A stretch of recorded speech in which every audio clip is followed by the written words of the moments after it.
It's Alicia with NPTressTreats, and today I want to give you just a really quick video on, it's a really quick tip actually, on how to soften fabric. So recently I purchased a fabric to make some stuff, and the fabric was it was just rough. It wasn't like the normal, and it was the same vendor, I guess same manufacturer, but the fabric was absolutely rough.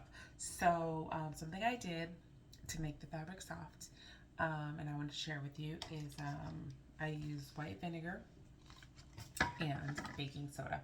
So I used about a cup of vinegar and, let's say it was quite a bit of baking soda, but I guess not that much, maybe like a cup of baking soda.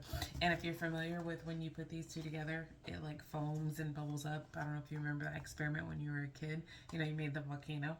So yeah. So I'm gonna show you. I basically ran some hot water. I like to use hot water. Put the fabric in, and actually I already made a product, so you'll see the product. Put the product in the sink with the hot water. Put the vinegar and baking soda, and I actually like to let it sit for a few hours just to kind of like break down the fabric and to make it softer. So I just wanted to share that tip with you because I thought it was such a great tip, and you don't have to use, like just like a fabric softener with a bunch of chemicals and things like that. So yeah, so I'm gonna show you really quick. So yeah, so you can see it's just in the water. The baking soda has already dissolved, and I'm just letting it sit, and it's already starting to soften. So it's been in the water for about maybe like 15 minutes, and I can already feel the fabric softening. So yeah, so just a quick